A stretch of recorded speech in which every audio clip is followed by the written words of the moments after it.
One of the things I find puzzling and interesting in the contrast between the United States and France is that as I look at what's been happening in the United States,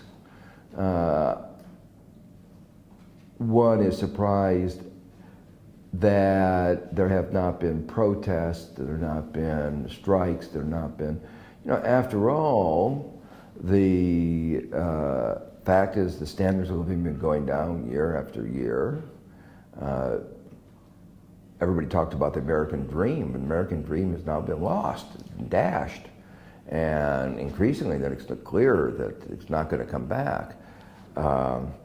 Changes in expectations have been dramatic.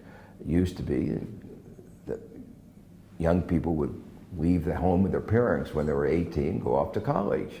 Now they're coming back in their 20s, living with their parents because they can't afford to live on their own. These are dramatic changes in expectations and standards of living, and yet there are no active protest movements except for a very peculiar one, and that's the Tea Party movement. And their response is of the form, a plague on both your houses. The banks got us into the mess, and then government responded by giving money to the banks without restrictions. They took the money that was supposed to give for more loans and gave it out to bonuses. You're all in bed together, pox on both your houses. We want to get rid of the establishment. It's extreme populist, you might say.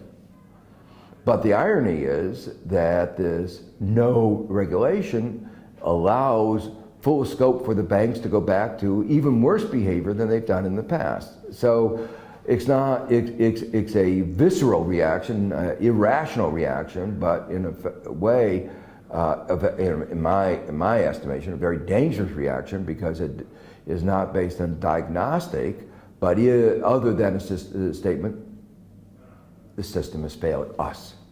And very large numbers of Americans feel that. Now, when I look at France, I somehow feel that there may be a more healthy response to get in the street and say something's wrong here. And rather than say that what's wrong is let's walk away from collective action to do something about what's wrong, which is what the peculiar Tea Party movement is to say we can solve our problems if we can get our government to do it.